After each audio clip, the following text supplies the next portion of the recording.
बे जघन्य खान्डनि दुखु गोनां जे लाजिनांथाव मोनसे जाथायनि बै कालप्रिटफोरखौ फासि होनांगौ होननानै जों डिमान्ड खालामदों। नासिरुल शेख बरतलानिफ्राय, भीर मोहम्मद धुब्रीनिफ्राय, हारुनुर हासान बङाइगावनिफ्राय बे साथाम जे दुष्टफोर गुन्डाफोर बिसोरो थांनाय 20 जुलाइआव जोंनि बे चिरां जिल्लानि सिङाव थानाय सासे उन्दै बैसोनि गथ' क्लास 10 आव फरायबाय थानाय बिनानावनि सायाव जि अयनाय अयथाचार भाबे जि माने रेप खालामबाय, बे रेप खालामनायनि एगेन्स्टआव दिनै बिनि सঠিक जे जोंनि बिसार बा बिनि जों न्याय मोननांगौ थाखाय दिनै गासै चिरां जिल्लानि सिङाव थानाय फरायसा आफाद, रायजो राजा, समाजनि बुद्धिजीबी आरो जोंनि गासै कलेजनि फरायसाफ्रा दिनै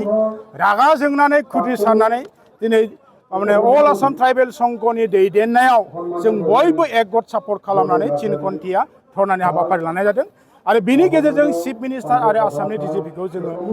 खावलायदों, डिमान्ड खालामदों जे बे जघन्य खान्डनि दुखु गोनां जे लाजिनांथाव मोनसे जाथायनि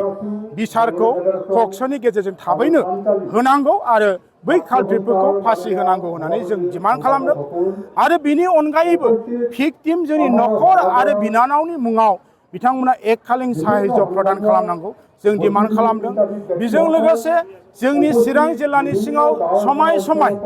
गोबां माने अपराधमूलक जेबेले खामानिफोर बे आयेननि बा असामाजिक जि कार्यकलापफोर बेफोर जाबाय थायो। बिनि सायाव जोंनि आयेन प्रशासना, पुलिस प्रशासना आरो जिल्ला प्रशासना